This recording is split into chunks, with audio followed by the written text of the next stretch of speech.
In this video, we're going to go over the makeup or structure of skin.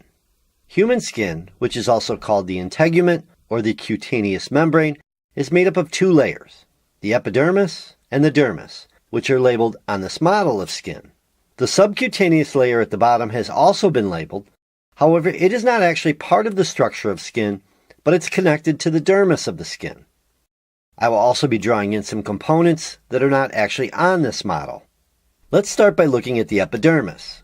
The epidermis consists of 4 to 5 layers, depending on the type of skin.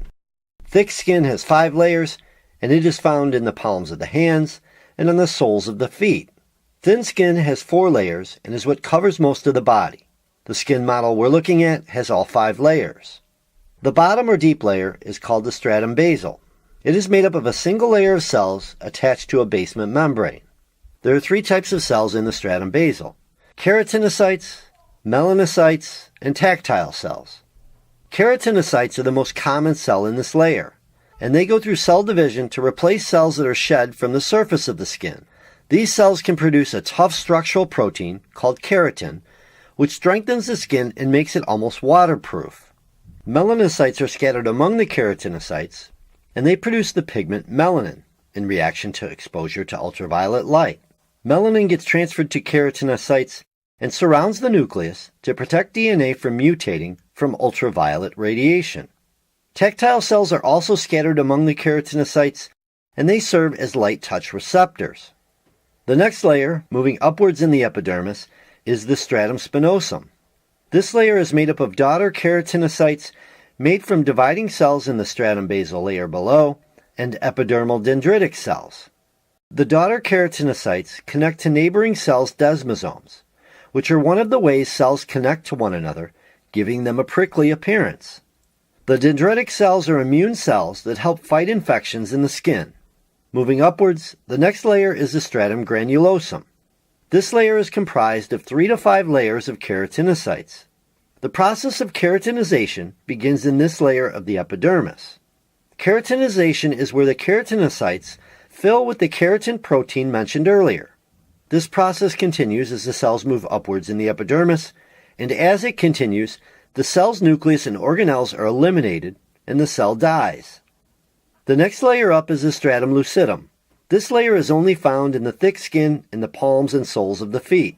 The keratinocytes in this layer are clear, flat, closely packed, and have no nucleus or organelles.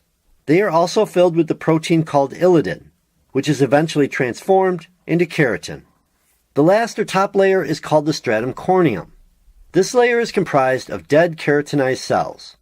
It takes about 2 weeks for the new keratinocyte to reach the stratum corneum, and it remains in this layer for about another 2 weeks before it is shed. Now let's look at the dermis. The dermis is comprised of connective tissue proper, with collagen being the most plentiful type of fiber found throughout the dermis. The dermis also houses other structures such as blood vessels, hair follicles, sweat glands, sebaceous glands, which secrete a lubricating oil, sensory nerve endings, nail roots, and erector pili muscles, which affect hair follicles. We will cover these structures in depth in future videos. The dermis has 2 layers, a papillary layer and a reticular layer. The papillary layer is the top superficial layer of the dermis. It is composed of loose connective tissue and forms bumps or projections called dermal papillae that fit with the epidermal ridges of the epidermis.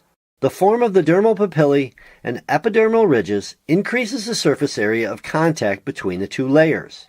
The dermal papillae contain capillaries that supply nutrients to the cells of the epidermis, and they contain sensory nerve endings that help monitor touch on the surface of the skin. The reticular layer is composed of dense connective tissue with some elastic fibers and many bundles of collagen fibers, and it extends to the deeper subcutaneous layer. The subcutaneous layer, which again is not part of the skin, is located below or deep to the dermal layer of the skin. This layer is often referred to as the hypodermis, and it consists of loose connective tissue and adipose connective tissue, or fat tissue.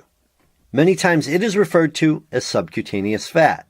This layer helps bind the skin to underlying structures, acts as a cushion, protects the body, provides insulation, and provides for energy storage.